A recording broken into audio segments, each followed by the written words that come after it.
Hey everybody, it's Ian, and I am literally in my bedroom recording an improv video for the Midi Fighter Twister and the new release of Traktor Pro 4. All right folks, here's the mapping. It's really simple. You've got decks A and decks B, and on each side you've got control of bass and drums. You can mute them or turn them on, and you've got control over the highs and the instruments here. So these are two stems and two stems grouped into two knobs to make things really simple. And then you can send each of those knobs to an effect. So for example, I'm going to put on a reverb here, and we're just going to send the upper instruments to the reverb, which kind of tucks everything behind. I find that's a really nice, clean way to mix out the stems actually. It's just to put them in some reverb. And then we've got the same thing over here. So over here I've got a time-corrected track that I use the flexible beat grids on.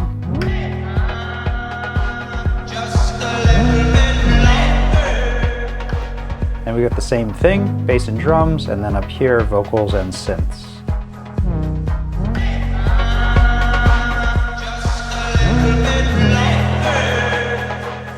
All right, let's get some drums going.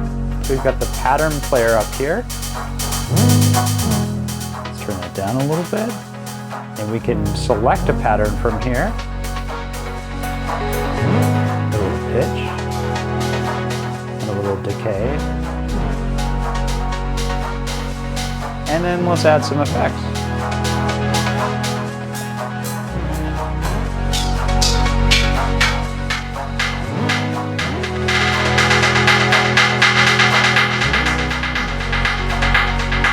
We can edit the pattern here. And come back.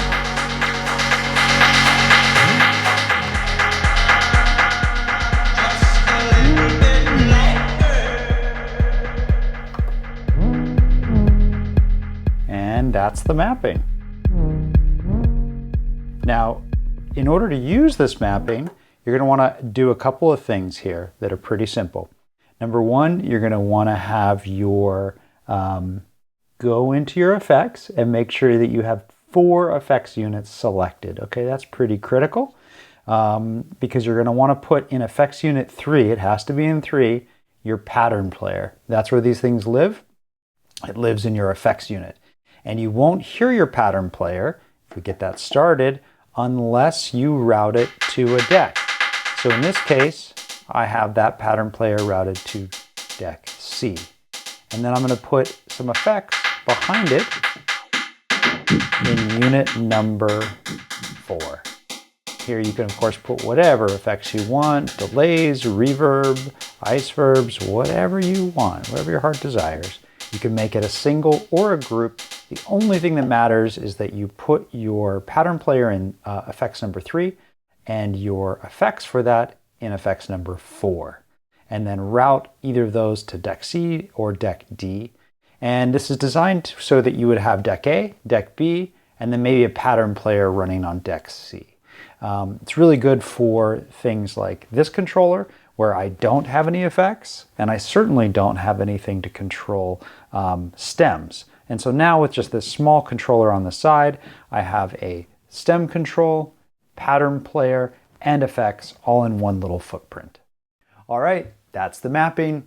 I hope if nothing else you were inspired and you want to apply these techniques and these ideas to your own mixes. That's what we're all about here, helping, inspiring, and teaching people how to do great things with DJ technology. Oh, by the way, this video was not sponsored by anyone or anybody in any way, shape, or form, except for, of course, me. I sponsored this video by setting up all this equipment and shooting it in my bedroom and recording this final outro at least 27 times because I haven't made a video in a long time and I'm a little rusty. That's it. See you on the next one.